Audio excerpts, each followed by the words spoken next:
batu dan perlindunganku sampai akhir ku nyatakan Yesus, hanya Yesus belasan darat hidupku, gunung batu dan perlindunganku sampai akhir ku nyatakan Yesus, hanya Engkau yang ku andalkan.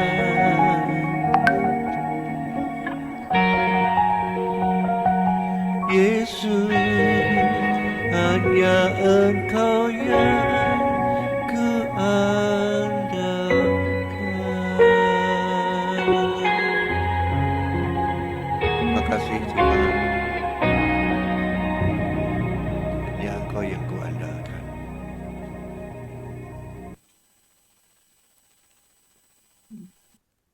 Pujian yang kedua kita akan masuk di dalam hal yang tak terbatas yang telah Tuhan berikan pada kita. Dari musim ke musim kita berganti, dan tahun ini, tahun 2026 kita masuk bersama Tuhan, dan saya percaya Tuhan akan menyertai orang-orang percaya yang berserah kepadanya. Mari kita angkat pujian ini bersama.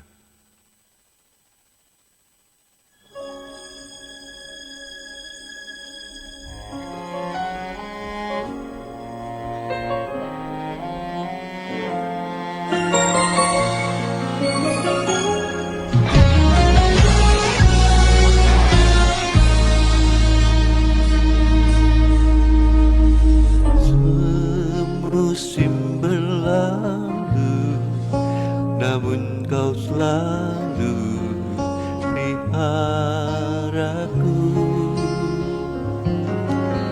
Kasih dan setiamu tak pernah layu di hidupku. Lebih luas dari samudra, kebaikan-Mu Bapa takkan habis di hidupku. Lebih tinggi dari cakrawala, tak terbatas kasih-Mu. Sungguh ku bersyukur.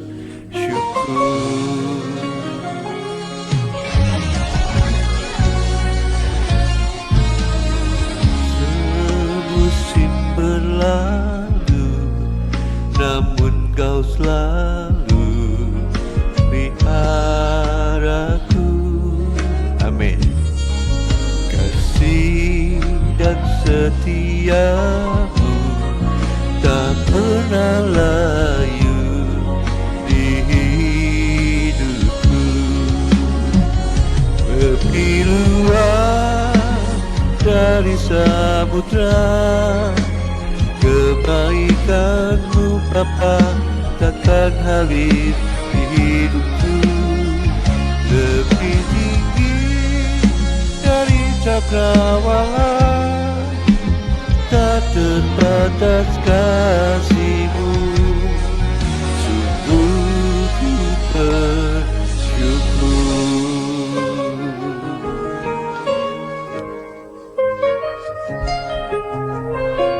Pemeliharaan Tuhan, kasih setianya tidak pernah layu di dalam kehidupan kita. Kasih-Nya lebih luas dari samudra, kebaikannya tak pernah habis di dalam hidup kita. Mari kita katakan, lebih luas dari samudra, kebaikan-Mu Bapa takkan habis di hidupku. Lebih tinggi dari cakrawala, tak terbatas kasih-Mu.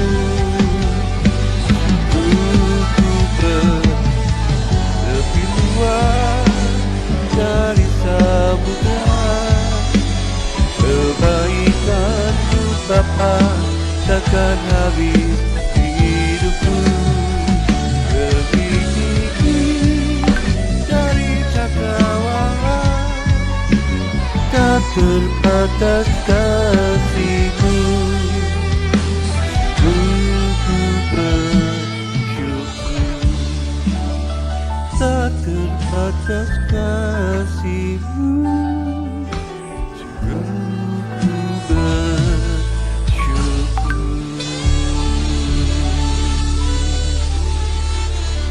Haleluya.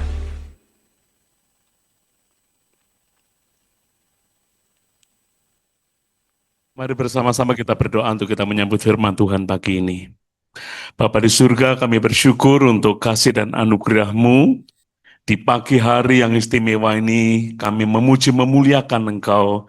Kami percaya ada musim-musim di mana musim itu adalah musim kami mengalami kebaikan-Mu.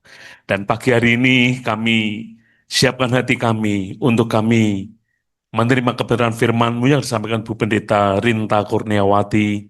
Engkau mengurapi hamba-Mu ya Bapa. Biarlah kami yang di ruangan ini diberkati. Dan Bapak Ibu saudara kami di sambungan Zoom di mana berada juga menerima berkat yang sama. Roh Kudus menolong kami semua di dalam nama Tuhan Yesus. Amin. Amin. Ya, terima kasih Pak Paul Wijaya. Kami persilakan Bu Rinta untuk menyampaikan firman Tuhan pagi hari ini.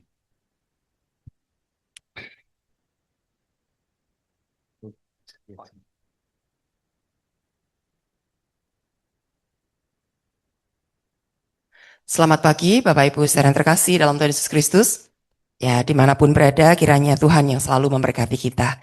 Saudara, kita akan merenungkan satu bagian firman Tuhan, terambil dari Yohanes pasal 21 ayat 15 sampai 17. Injil Yohanes pasal 21 ayat 15 sampai 17 yang demikian firman Tuhan.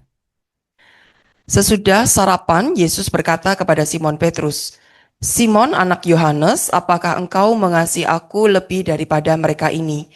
Jawab Petrus kepadanya, "Benar Tuhan, engkau tahu bahwa aku mengasihi engkau." Kata Yesus kepadanya, "Peliharalah anak-anak dombaku." Kata Yesus lagi kepadanya untuk kedua kalinya, "Simon anak Yohanes, apakah engkau mengasihi aku?" Jawab Petrus kepadanya, "Benar Tuhan, engkau tahu bahwa aku mengasihi engkau." Kata Yesus kepadanya, "Gembalakanlah domba-dombaku." Kata Yesus kepadanya untuk ketiga kalinya, "Simon anak Yohanes, apakah engkau mengasihi aku?" Petrus pun merasa sedih karena Yesus berkata untuk ketiga kalinya, "Apakah engkau mengasihi aku?" Dan ia berkata kepadanya, "Tuhan, engkau tahu segala sesuatu, engkau tahu bahwa aku mengasihi engkau." Kata Yesus kepadanya, "Peliharalah domba-dombaku." Amin. Ya, Bapak Ibu saudara, waktu kecil saya itu takut dengan sinterklas saudara. Sementara anak-anak lain itu senang sekali ya kalau ada sinterklas, wah mereka ngejar-ngejar dan tentunya berharap dapat hadiah. Tapi saya waktu itu ya, waktu kecil itu sangat takut, apalagi dengan anak buahnya sinterklas yang namanya ya sweater pit gitu ya, atau pit hitam itu. Kenapa takut? Karena dikatakan kalau anak yang baik nanti akan dapat hadiah, sementara anak yang nakal akan masuk ke karung gitu ya. Nah waktu itu saya merasa bahwa saya itu nakal gitu. Ada satu kenakalan yang saya berusaha sembunyikan dari orang tua. Jadi rasanya tuh orang tua waktu itu belum tahu gitu. Jadi kalau nanti diumumkan oleh si sinterklas ini, dalam benak saya waktu itu sinterklas itu maha tahu saudara. Bisa mengetahui semua kenakalan anak-anak. Jadi saya takut sekali kalau sampai nanti saya dipanggil oleh sinterklas. Jadi ketika satu demi satu anak-anak itu dipanggil maju terima hadiah, maju terima hadiah. Saya merasa saya tidak akan terima hadiah, tapi saya akan masuk ke karung itu. Jadi gimana caranya saya sembunyi supaya nama saya tidak dipanggil dan saya tidak maju gitu ya. Nah Bapak Ibu Saudara, ketika kita punya sesuatu yang disembunyikan, itu memang rasanya menakutkan sekali gitu ya. Walaupun kemudian waktu itu papa saya bilang, itu tuh om, ya om tertentu gitu ya, dia temannya papa gitu, kamu nggak usah takut. Pikirnya papa karena saya takut lihat wujudnya gitu. Tapi bukan itu gitu ya, tapi karena dalam benak saya waktu itu sinterklas itu maha tahu, bisa ngerti semua yang saya perbuat gitu. Jadi ketika diperhadapkan pada manusia saja, saudara, seringkali membuat kita itu takut ya, kalau ada sesuatu yang kita sembunyikan. Tapi kalau kita ini bisa jujur apa adanya, semua terbuka, tidak masalah, maka kita tidak perlu takut ketemu siapapun. Nah, ketika di hadapan manusia saja, kita bisa takut, saudara. Apalagi ketika kita diperhadapkan pada Tuhan. Tuhan yang maha tahu, Tuhan yang maha adil, sekaligus juga Tuhan yang akan datang sebagai sang hakim yang agung. Rasanya ketika kita diperhadapkan pada peradilannya Tuhan itu nggak sanggup. Terlalu banyak yang kita perbuat dan itu belum berkenan di hati Tuhan. Terlalu banyak hal-hal yang mungkin berusaha kita sembunyikan. Orang lain nggak tahu lah, tapi Tuhan itu maha tahu. Dan itulah yang sedang dilakukan antara Tuhan Yesus dan Petrus. Bagaimana Tuhan ingin membuka selebar-lebarnya hati Petrus. Bagaimana Tuhan ingin mengorek sedalam-dalamnya apa yang ada di dalam benak pikiran Petrus. Apa yang selama ini berusaha disembunyikan. Apa yang selama ini berusaha ditutup-tutupi. Apa yang selama ini berusaha dimanipulasi. Supaya Petrus terlihat baik. Supaya Petrus terlihat hebat. Tapi ternyata tidak. Dan hari ini kita mau melihat bagaimana dalam tanda kutip persidangan kasih Tuhan Yesus terhadap Petrus. Nah, saudara, kalau tadi kita cermati ada 3 kali pertanyaan Tuhan Yesus kepada Petrus, dan 3 ini walaupun senada, serupa, tetapi ada bedanya. Di kalimat yang pertama atau pertanyaan pertama, Yesus itu bertanya, Simon anak Yohanes, apakah engkau mengasihi aku lebih daripada mereka ini? Ya, ada kata lebih daripada mereka ini. Tapi di pertanyaan kedua dan ketiga, Tuhan Yesus cuma tanya, Simon anak Yohanes, apakah engkau mengasihi aku? Nah, kenapa ini ada perbedaannya gitu ya di kalimat pertama dan kalimat kedua dan ketiga? Padahal sebetulnya intinya sama kan, mau tanya Petrus tuh mengasihi aku atau tidak kan gitu. Nah, kita melihat saudara, kenapa kok bisa ada perbedaan di sini, kata lebih ini kemudian hilang ya. Bagian pertama ada kata lebihnya, bagian selanjutnya tidak ada kata lebih. Nah, kita ingat saudara bahwa Petrus itu pernah sesumbar kepada Tuhan Yesus dan juga di hadapan para murid yang lain. Pada saat Yesus memberitahukan tentang rencana kematiannya, bahwa anak manusia ini akan ditangkap, menderita dan seterusnya. Kemudian Petrus ini berusaha untuk membanggakan dirinya bahwa sekali-kali aku tidak akan menyangkal engkau. Walaupun iman mereka ini semua tergoncang, sekali-kali aku tidak. Jadi Petrus merasa bahwa dirinya itu lebih daripada murid-murid yang lain, daripada teman-temannya yang lain. Kalaupun mereka ini gagal, kalaupun mereka ini menyangkal Yesus, kalaupun mereka ini imannya lemah, saya ini loh paling hebat. Iman saya akan paling besar, saya tidak takut mati, saya murid paling berani. Itu janji Petrus pada saat itu. Dia merasa lebih daripada yang lain. Oleh karena itu, ketika pada akhirnya fakta membuktikan ternyata Petrus gagal, ternyata Petrus ya sama aja kayak yang lain. Walaupun mungkin tidak dicatatkan murid-murid yang lain menyangkal Yesus, tapi murid-murid yang lain itu semua meninggalkan Yesus pada saat Yesus mengalami penderitaan. Dan Petrus pun sama saja. Jadi ternyata Petrus tidak lebih baik, tidak lebih tinggi, tidak lebih lagi mengasihi Yesus daripada murid-murid yang lain. Di sini Yesus mau menyadarkan, hei Petrus, kamu tidak bisa membanggakan diri. Hei Petrus, kamu tidak lebih hebat daripada siapapun. Kamu ya sama saja seperti yang lain. Jadi ayo, mengasihi ya mengasihi. Mengasihi dengan tulus saja, tapi tidak perlu dibanding-bandingkan dengan yang lain. Tidak perlu merasa bahwa saya lebih dan mereka ini kurang. Saya yang sudah memberikan jauh lebih banyak, sedangkan mereka sedikit. Saya memberikan kasih yang lebih besar, sedangkan mereka ini kurang. Tidak usah dibanding-bandingkan. Tulus apa adanya, bagaimana relasi kita dengan Tuhan. Benar enggak mengasihi Tuhan? Sungguh-sungguhkah mengasihi Tuhan? Tapi soal kadar lebih besar, lebih kecil, soal kadar apakah ini sudah luar biasa atau baru biasa saja, biarkan itu penilaian Tuhan. Bukan diri kita sendiri yang menilainya. Nah, yang kedua, saudara, kalau kita perhatikan pertanyaannya, sebutan nama Tuhan Yesus kepada Petrus tidak menggunakan kata Petrus. Petrus, apakah engkau mengasihi aku? Gitu enggak ya. Tapi Yesus memanggilnya dengan Simon, anak Yohanes. Dan Simon ini nama asli dari Petrus, sedangkan Petrus itu nama yang diberikan oleh siapa, saudara? Yesus sendiri. Jadi Tuhan Yesus yang ngasih nama sendiri, yang mengubah namanya Simon anak Yohanes ini, tapi Yesus juga yang sekarang seolah-olah kayak menarik balik nama yang sudah diberikan kepada Simon. Sudah dikasih nama Petrus, tapi sekarang kenapa Yesus malah manggilnya Simon lagi gitu. Padahal Alkitab terus mencatatkan sebagai namanya Petrus. Berkali-kali gitu ya dalam penulisan cerita-cerita selalu menulisnya nama Petrus. Tetapi Tuhan Yesus pada saat itu justru memanggil dengan nama Simon. Nama asli, nama dirinya, nama kecilnya. Dan itu dikaitkan dengan orang tuanya. Simon, anak Yohanes. Kenapa Tuhan Yesus kembali menyebutkan nama Simon, anak Yohanes? Saudara, Petrus artinya apa? Batu karang. Yesus bilang di atas batu karang ini, aku akan mendirikan umatku. Harapan Yesus, Petrus menjadi batu karang. Petrus menjadi sosok yang teguh, yang punya prinsip yang tegas, yang komitmennya teguh, yang tidak tergoncang imannya, yang sanggup mengatasi badai kehidupan, yang tetap setia walau apapun yang dihadapi. Tapi ternyata Petrus gagal. Bahkan di hadapan hamba-hamba perempuan, di hadapan orang-orang biasa yang tanya, engkau ini bagian dari Yesus kan? Engkau ini pengikutnya kan? Engkau ini muridnya kan? Petrus tidak sanggup menghadapi tantangan itu dan dia mengatakan, aku tidak kenal orang itu. Jadi ternyata iman Petrus belum terlalu teguh.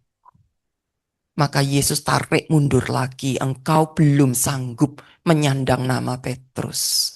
Engkau harus kembali lagi ditarik jauh ke belakang, engkau adalah Simon. Simon yang kecil, Simon yang lemah, Simon yang sekedar anaknya Pak Yohanes. Simon yang sekedar seorang anak biasa. Seperti pada umumnya anak-anak yang lain juga punya bapak, punya ibu. Simon dikembalikan pada fitrahnya gitu ya.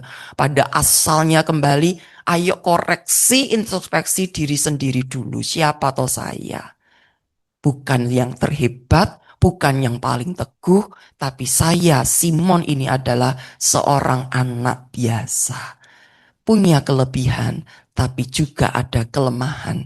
Dan ini mesti diakui, mesti disadari supaya Simon bisa kembali kepada seorang yang jujur, yang tulus. Baik di hadapan manusia, apalagi juga di hadapan Tuhan. Dan hal yang ketiga, saudara, yang kita bisa cermati, pertanyaan ini diungkapkan sampai 3 kali. Simon anak Yohanes, apakah engkau mengasihi aku? Kenapa 3 kali? Biasanya kita sandingkan dengan kegagalan Petrus yang juga 3 kali. 3 kali menyangkal Yesus. Tapi ini bukan menjadi bentuk balas dendamnya Yesus. Karena Petrus sudah menyangkal 3 kali, jadi sekarang tak tanya juga 3 kali biar mantep gitu ya. Ini bukan soal balas dendam. Tetapi justru bagaimana Yesus sedang memurnikan kembali iman dan kasihnya Petrus. Kalau Petrus sudah gagal, sekarang kesempatan Petrus untuk kembali bangkit dari kegagalannya. Jangan terpuruk dan kembali lagi pada kehidupan lamanya sebagai seorang nelayan, bukan sebagai pengikut Kristus. Jangan biarkan kegagalan itu menghabisi hidup Petrus. Jangan biarkan kesalahan-kesalahan masa lampau menghantui, membayang-bayangi sehingga Petrus tidak bisa bergerak maju. Maka proses konseling yang terjadi pada saat itu menjadi proses yang sungguh luar biasa indah. Yesus kembali memberi kesempatan kepada Petrus. Maukah engkau kembali mengasihi aku? Maukah engkau memberi lagi dirimu kepadaku? Maukah engkau kembali menjadi pengikutku? Dan ini sebuah pertanyaan yang tulus kepada seorang yang pernah berbuat dosa, seorang yang sudah sangat menyakiti hati Yesus. Katanya mengasihi, tapi ternyata menyakiti. Dan sekarang Yesus mau memberikan kesempatan kedua kepada Petrus untuk berbenah diri, untuk mengalami pertobatan yang total dan kembali menjadi pengikut yang setia. Nah Bapak Ibu Saudara, setelah proses konseling ini selesai, ketika Petrus akhirnya bisa menyadari betul-betul kesalahannya di masa yang lampau, sebuah penyesalan, sebuah pengakuan diri, tidak usah merasa seolah-olah benar, seolah-olah nggak ada apa-apa gitu ya. Itu tidak boleh juga, saudara, terpuruk dalam kesalahan tidak boleh, tetapi merasa nggak ada apa-apa, merasa nggak salah apa-apa itu juga tidak benar. Harus dengan jujur kita ungkapkan di hadapan Tuhan, iya ya, saya kurang ini, saya salah ini, dan seterusnya. Dan itu membuat kita justru mendapatkan kesempatan dibenarkan lagi, dipertobatkan lagi, dipulihkan lagi oleh Tuhan. Dan setelah proses konseling itu, maka Yesus kemudian memberikan sebuah tugas yang baru. Ketika Petrus mengatakan, ya Tuhan, Engkau tahu bagaimana isi hatiku. Engkau tahu seberapa besar sih aku bisa mengasihi Yesus. Kalau dulu Petrus sesumbar, aku mengasihi lebih daripada yang lain ini. Tapi hari itu Petrus menyadari kadar kualitas kasihnya itu seberapa. Ketika Petrus bisa mengakui itu dengan jujur, Petrus juga tahu Yesus itu pasti jauh lebih tahu daripada diriku sendiri. Aku nggak bisa sesumbar apalagi. Yesus benar-benar sudah tahu kadar kualitas kasihku ini seberapa. Tapi bukan soal seberapa besar, bukan soal seberapa hebat Petrus. Yang Yesus mau cuman sebatas seberapa tulus Petrus mengasihi. Dan ketika ketulusan Petrus itu sudah dibongkar habis-habisan, maka Yesus kemudian memberikan tugas yang baru, gembalakanlah domba-dombaku. Awal waktu Petrus masih menjala ikan, lalu Yesus memanggil Petrus, Yesus bilang, ikutlah aku, kamu akan kujadikan penjala manusia.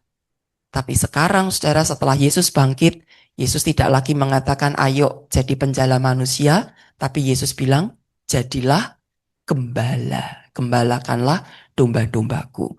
Apa bedanya menjala dan menggembalakan, saudara? Kalau nelayan menjala ikan, terus ikannya diapain, saudara? Digoreng ya, digoreng atau dibakar gitu ya. Jadi kita bayangkan kalau jadi penjala manusia, setelah manusianya kita tangkap terus digoreng gitu ya.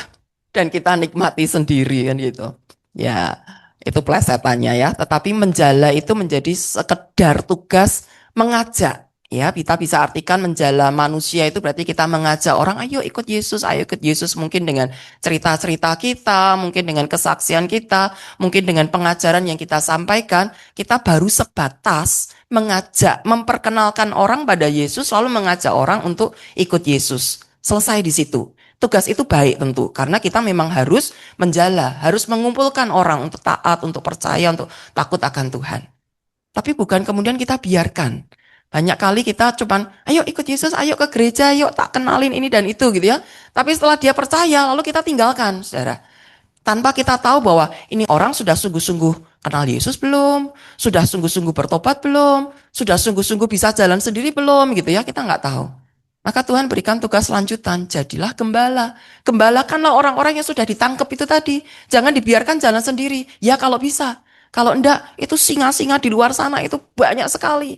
Yang siap menerkam domba-domba Allah. Mereka yang ingin mencabik-cabik domba-domba Allah. Mereka yang ingin menerkam habis. Mereka yang ingin domba-domba ini gagal menjadi pengikut Kristus. Itu banyak sekali tantangan di luar sana. Dari zaman dulu sampai sekarang, tantangan itu selalu ada. Maka kita juga diutus untuk menggembalakan, membimbing, nuntun dengan sabar, dan ini pekerjaan yang lebih berat lagi. Ya, menjala dan menggembalakan jauh lebih berat menggembalakan. Karena menggembalakan butuh kesetiaan, ketekunan, kontinuitas, waktu demi waktu. Kadang domba Allah ini yo bandel. Sudah dikasih tahu, yo aku percaya Yesus, yo aku ke gereja. Tapi kelakuan di luar sana masih belum serupa dengan Kristus. Nah, ini masih menjadi bagian kita. Entah dengan kita mendoakan, entah dengan kita menasehati, entah dengan kita memberikan teladan, entah dengan kita memberikan bimbingan step by step-nya. Tapi kita hadir bagi domba-domba Allah ini supaya mereka tidak kehilangan jalannya, supaya mereka tidak menjadi penyangkal-penyangkal Yesus, supaya mereka tidak menjadi orang-orang yang murtad. Tantangan seorang gembala itu besar sekali, godaannya juga besar. Kadang ada gembala-gembala yang saking nikmatnya mengembalakan, pada akhirnya dia justru menggembalakan dirinya sendiri. Yang diperbesar, yang dilayani adalah dirinya sendiri. Yang mendapat keuntungan adalah dirinya sendiri. Ini godaan buat para penggembala. Maka menggembalakan itu tidak mudah, saudara. Hanya orang-orang yang sudah mengasihi Allah dengan tulus, yang tidak ada motivasi lain-lain itu tadi, yang bisa menggembalakan domba Allah. Maka ketika Yesus awal memanggil murid-murid, Yesus tidak langsung bilang, mari ikutlah aku akan menjadikan kalian penggembala domba. Belum sampai di situ ya. Belum sanggup. Yesus cuma bilang jadilah penjala manusia. Tapi setelah proses yang panjang dalam mengikut Yesus, setelah melewati halang rintangnya, setelah melihat bagaimana pengorbanan Yesus, bagaimana keteladanan Yesus yang rela mati, yang rela menderita bagi domba-dombanya ini, maka kemudian Yesus memanggil murid-murid ini untuk menjadi para penggembala. Nah Bapak Ibu Saudara, kalau di awal Petrus kenapa sampai gagal dalam mengasihi Yesus, ya sampai gagal akhirnya menyangkal Yesus, karena kasihnya belum 100%. Kasih Petrus baru bisa fokus pada dirinya sendiri. Kasih kepada diri sendiri masih jauh lebih besar daripada kasih kepada Yesus. Ya mengasihi Yesus, tapi kasih kepada Yesus itu masih lebih kecil presentasinya daripada kepada dirinya sendiri. Sehingga ketika ada tantangan, Petrus berusaha untuk menyelamatkan dirinya sendiri. Karena kasihan saya. Kasihan kalau saya si Petrus ini mati. Kasihan kalau saya ini mengakhiri hidup dengan sia-sia. Kasihan saya. Karena kasih terhadap saya, si saya ini lebih besar. Maka Petrus gagal untuk memberikan cinta yang tulus kepada Yesus. Kasihnya tak sampai. Cintanya berujung pada pengkhianatan. Tapi setelah Yesus memurnikan imannya dan kasihnya Petrus, setelah Yesus menunjukkan bahwa ini loh cara mengasihi yang benar, yang total itu seperti ini loh. Kamu sudah berdosa, kamu sudah salah, tapi saya tetap mau berkorban buatmu, dan sekarang saya mau menerima engkau kembali, bahkan saya memberikan kepercayaan besar ini kepadamu. Ketika Petrus melihat ini toh ternyata teladan kasih itu yang seperti ini. Kasih yang murni, kasih yang sebenar-benarnya itu ya seperti ini. Kasih yang tidak memperhatikan dirinya sendiri tetapi justru memperhatikan pihak yang lain. Kasih yang bukan mengorbankan orang lain tetapi mengorbankan diri sendiri. Oh seperti ini tuh. Setelah Petrus akhirnya bisa memahami kasih yang tulus, kasih yang murni dari Tuhan Yesus sendiri, pada akhirnya Petrus juga belajar untuk memberikan kasih yang tulus itu kepada Tuhan Yesus. Sekarang kasihnya sampai. Tugas yang Tuhan percayakan kepada Petrus akhirnya bisa dijalankan dengan baik. Tentu ada jatuh bangunnya, tapi ada peningkatan, ada kesediaan Petrus untuk terus belajar dan belajar sehingga cintanya ini berbuah pengabdian. Bukan lagi pengkhianatan, tetapi pengabdian. Walaupun menggembalakan domba-domba Allah tidak mudah, tetapi Petrus dengan setia sampai akhir hidupnya. Walau dengan banyak pengorbanan, walau banyak dengan kesakitan, walau dengan banyak susah payah, tapi Petrus bersedia menjalankan tugas panggilan ini menjadi gembala bagi domba-domba Allah, karena sekarang Petrus sungguh-sungguh mengasihi Tuhan Yesus. Dan tentu ini menjadi introspeksi juga bagi kita, pasti kita mengasihi Yesus. Tapi apakah kita sudah dengan sepenuh hati mengasihi Tuhan dan kasih kita tersampaikan kepada Tuhan dengan tepat. Dan ketika kita mengasihi Tuhan dengan sungguh-sungguh, kasih kita ini kita sampaikan dengan tulus hati, maka Tuhan akan mempercayakan kepada kita domba-domba Allah. Kita boleh terus menjalankan tugas panggilan ini sampai setia, sampai akhir hidup kita. Hendaklah engkau gembalakan domba-dombaku. Kiranya Tuhan menolong kita semua di dalam menjalankan tugas panggilan ini, walau mungkin tidak mudah. Amin. Mari kita berdoa. Bapa Surgawi, terima kasih kalau engkau berkenan berbicara. Biarlah engkau yang juga berkenan memurnikan. Sehingga ketika masih ada motivasi yang tidak benar, ketika masih ada hambatan-hambatan, ketika masih ada kegagalan dalam memberi yang terbaik, memberi yang tulus, memberi yang sepenuhnya kepada Tuhan, maka engkau pun juga berkenan mengampuni kami dan memberi kami kesempatan lagi untuk memperbaiki diri, untuk memberikan kasih yang lebih tepat seperti yang engkau kehendaki. Biarlah keteladanan Tuhan Yesus itu cukup buat kami, untuk terus membuat kami introspeksi diri dan tidak membesarkan diri, tidak menganggap diri sudah lebih baik daripada yang lain. Kami percaya Engkau yang memandang kami berharga, Engkau yang sudah rela menebus kami, maka Engkau pula yang bersedia untuk terus menuntun kami menjadi para gembala, saling mengembalakan domba-domba Allah, sehingga makin banyak orang yang kenal Tuhan, yang setia menjadi pengikut Kristus, yang juga bersedia menjadi gembala-gembala bagi Kristus, yang juga bersedia memberikan cinta kasih yang setulusnya 100% kepada engkau, sehingga dunia ini dipenuhi dengan orang-orang yang mencintai Tuhan, orang-orang yang rela melakukan pekerjaan-pekerjaan Tuhan, walau tidak mudah, walau harus ada pengorbanan. Dan dunia ini akan dipenuhi dengan cinta kasih Allah, sehingga peperangan, pertikaian, kejahatan sungguh bisa ditekan, dan dunia ini dipenuhi dengan rasa damai, dengan keadilan dan kebenaran, karena Tuhan sendiri yang dipermuliakan di seluruh muka bumi. Terima kasih Bapa, kami berdoa dan menyerahkan seluruh kehidupan kami di dalam nama Tuhan Yesus Kristus. Amin. Balikan ke Bapak.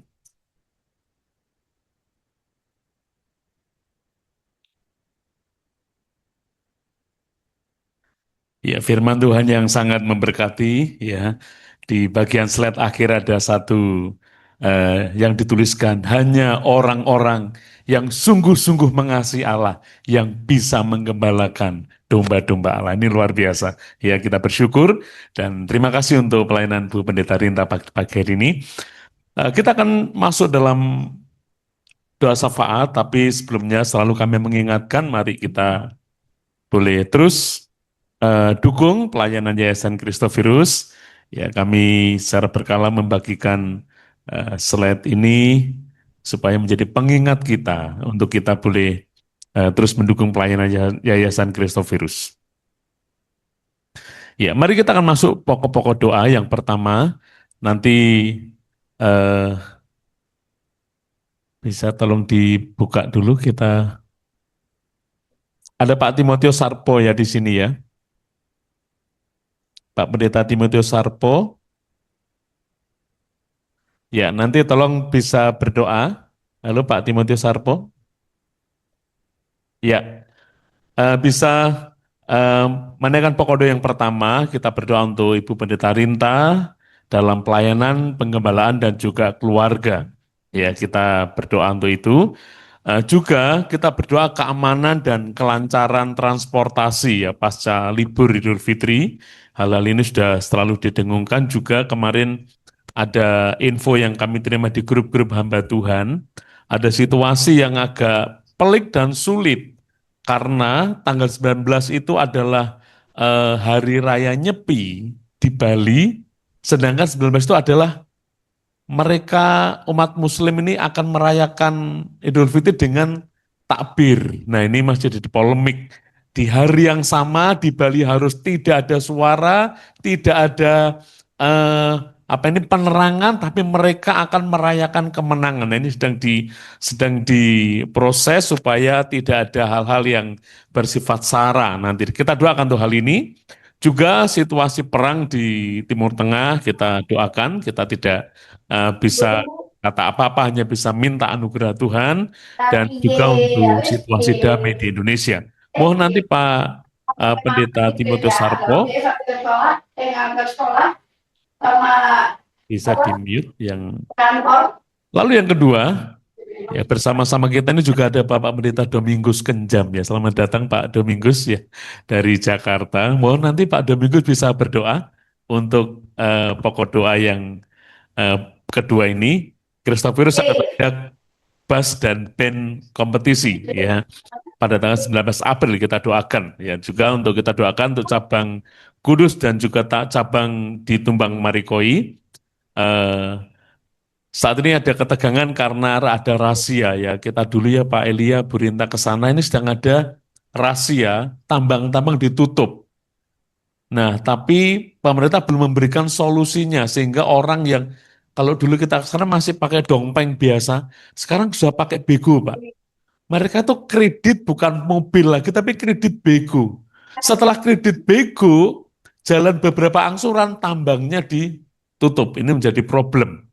Nah, Bu Sharon infokan akan di sana itu ada ketegangan yang luar biasa di daerah Tumbang Marikoi, ya, tekanan ekonomi dan juga dari tekanan-tekanan yang lain. Kita doakan untuk hal ini ya Pak Domingus, nanti bisa doakan. Kita slide-nya nanti kita kasihkan. Juga kita berdoa untuk saudara-saudara yang sakit, untuk para donatur dan simpatisan Yayasan Christophirus. Kita doakan untuk pekerjaan dan juga bisnis para donatur. Yang sakit kita doakan untuk Ibu Erniwati, Saudari Widya. Widya ini masih gadis, ya usianya 22 tahun, sakit kanker di Kudus, ya rahimnya harus diangkat.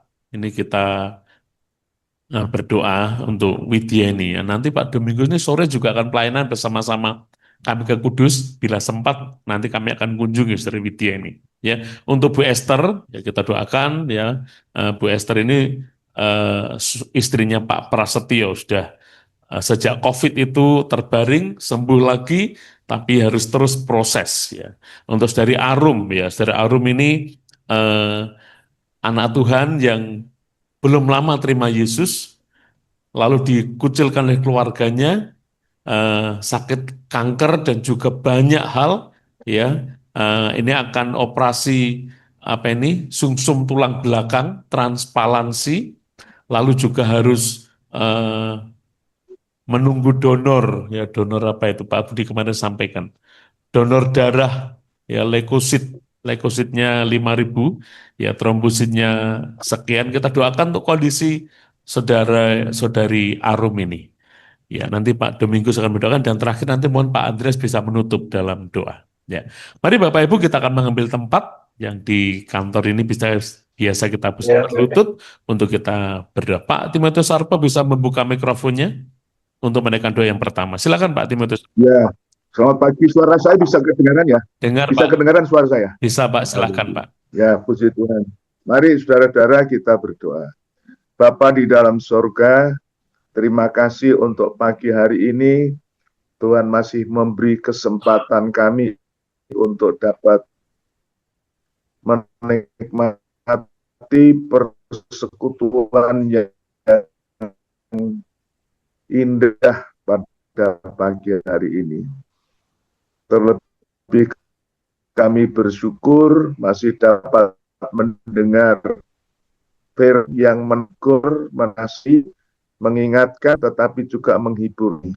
Bersyukur, terima kasih untuk Ibu Rinta yang Tuhan sudah pakai hari ini sebagai utusan Tuhan untuk menyampaikan firman, supaya kami sebagai hamba-hambamu yang Tuhan sudah panggil, sudah selamatkan, Tuhan pakai sebagai penjala-penjala jiwa, tapi lebih daripada itu Tuhan mau kami menjadi gembala, tidak hanya mencari untuk keuntungan diri sendiri, tetapi untuk hormat dan kemuliaan bagi nama Tuhan. Tuhan berkati Ibu Rinta dalam keluarga, dalam pelayanan, juga dalam penggembalaan. Pakai dia lebih heran di hari-hari yang akan datang. Nama Tuhan yang dipermuliakan. Tuhan, kami juga bersyukur untuk negeri kami Indonesia. Tuhan juga tahu problematika yang terjadi di negeri ini, Tuhan. Kami mau berdoa untuk situasi di hari-hari terakhir ini menjelang Lebaran. Kami berdoa untuk segi keamanan, ketertiban, waktu banyak saudara-saudara kita kaum muslim yang mudik, yang membuat lalu lintas perjalanan begitu ramai dan banyak hal yang bisa terjadi. Kami berdoa mohon perlindungan Tuhan, mohon damai sejahtera-Mu mengawali. Kami juga doakan untuk pemerintah yang sedang mengerjakan infrastruktur, banyak jalan yang rusak di masa ini. Kiranya Tuhan Engkau tolong supaya menjelang Lebaran mendatang dapat lancar.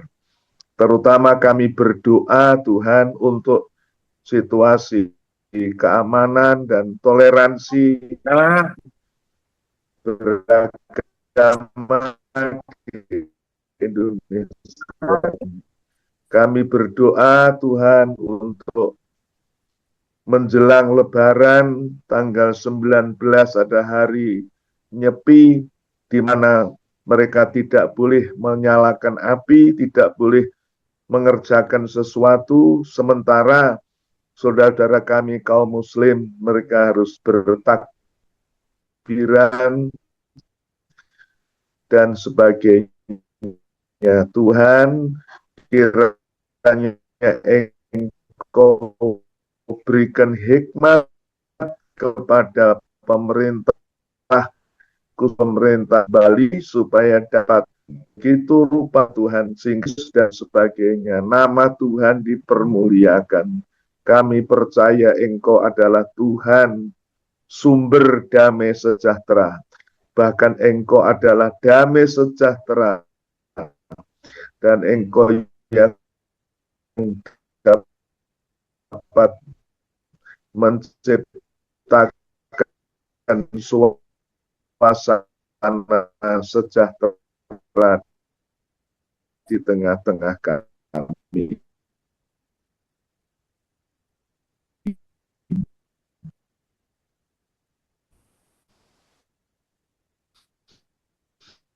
Bapak, terima kasih.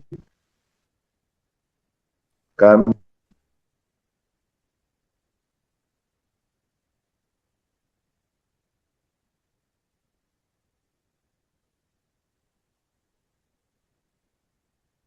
Ya Bapa, kami berdoa. Kami berdoa untuk situasi Timur Tengah ya Bapa. Cuaca situasi perang hari-hari ini, Engkau menolong, Engkau yang mengerti. Kami percaya Engkau punya rencana atas semuanya ini. Kami berbuat damai di Indonesia secara keseluruhan. Engkau yang memegang tampuk pemerintahan tertinggi, sehingga bisa memakai para pejabat-pejabat, para pemangku pemerintahan untuk boleh melaksanakan baik, sehingga suasana Indonesia bisa damai. Ini doa kami Bapa, di dalam nama Tuhan Yesus Kristus. Haleluya. Amin. Silakan Pak Domingus.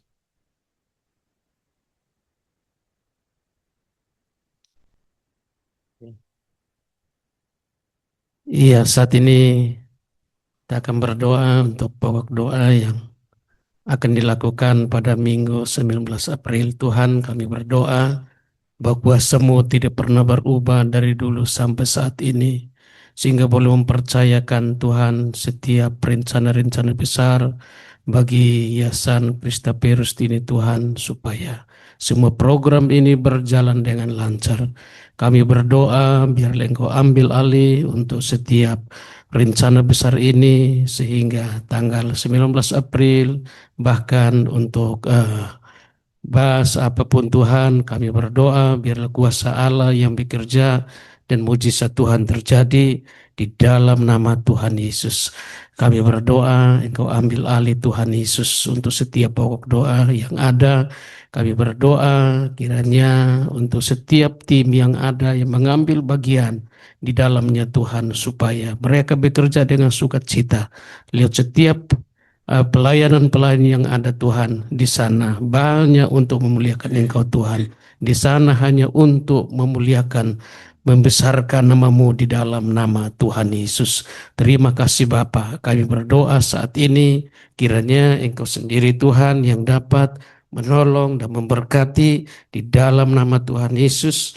Kami berdoa saat ini, tolong Tuhan Yesus. Kami berdoa untuk cabang Kudus, bahkan tumbang merikoi Tuhan, tolong Engkau jamah, urapi dengan kuasa-Mu di dalam nama Tuhan Yesus, supaya semua cabang yang ada diberkati Tuhan. Saat ini ada sedang banyak ketegangan, bahkan tambang dirahsia sama pemerintah, sehingga setiap masyarakat yang sudah sempat mengambil uang, mereka juga ketika membayar pun mereka akan mengalami kesusahan.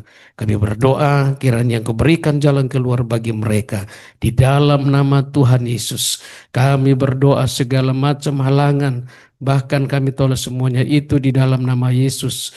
Bahkan para donatur, simpatisan dalam keluarga dan pekerjaan, Tuhan tolong berkati dalam nama Tuhan Yesus, supaya semua yang berjalan di dalam rencana ini pun Tuhan, mereka bekerja bersama-sama untuk memberkati satu sama yang lain. Bahkan yayasan ini pun diberkati setiap rencana penginjilan ke daerah-daerah supaya bisa berjalan dengan lancar di dalam nama Tuhan Yesus.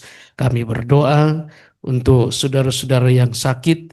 Kami berdoa kuasa Tuhan yang bekerja, bahkan buat Ibu Ernawati, bahkan Saudara Widya, bahkan Ibu Esther, Saudara Arum, bahkan kami berdoa di dalam nama Tuhan Yesus.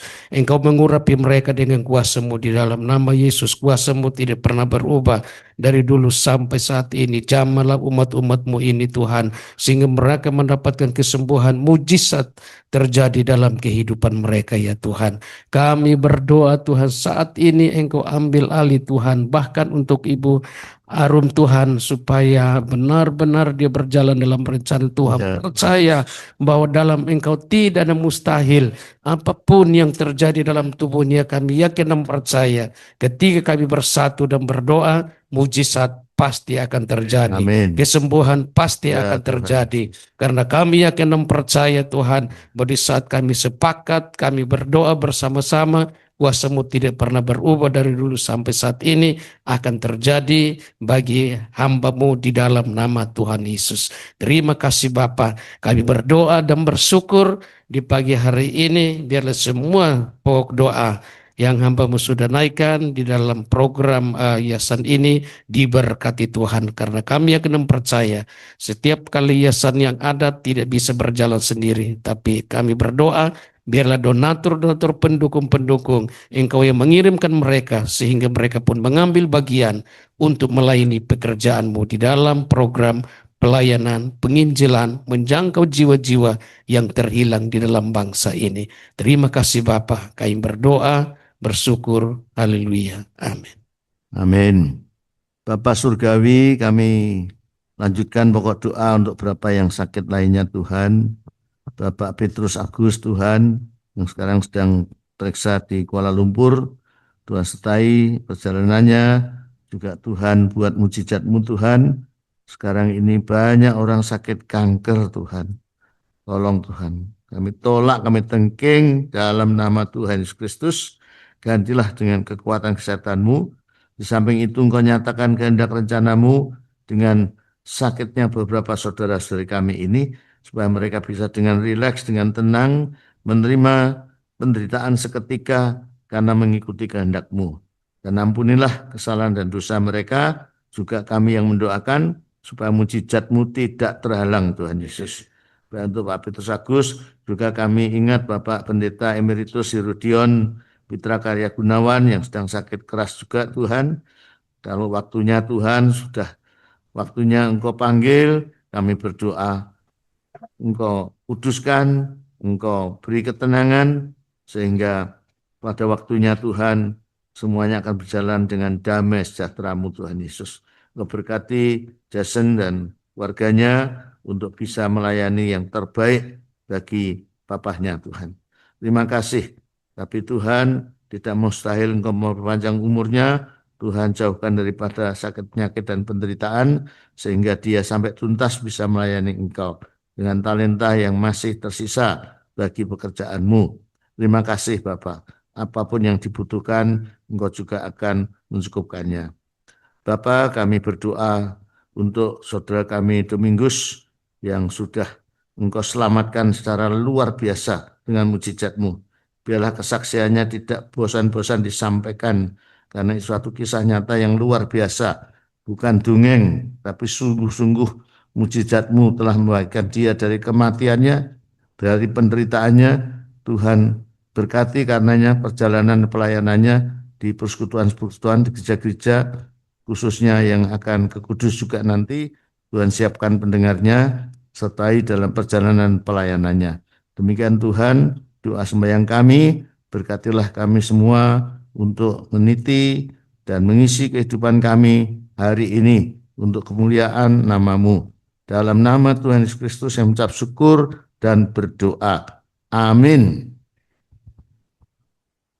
Selamat pagi semua, Tuhan berkati. Bapak Ibu bisa membuka mikrofonnya, membuka kameranya. Terima kasih pelayanan Pak Paul, terima kasih pelayanan Bu Rinta. Mari kita bisa foto bersama. Bapak Ibu bisa buka kameranya. Nah, Ya, mari. Baik ya, mari bisa buka kameranya. Pak Slamet juga ada. Bu Karolin. Kami Iya. Iya Pak Sarpon, enggak apa-apa. Baik ya, kita foto bersama. 1, 2, 3. Oke, sekali lagi. 1, 2, 3. Selamat pagi semua. Tuhan berkati. Amin. Yesus berkati. Oke, semua. Tuhan Bu berkati.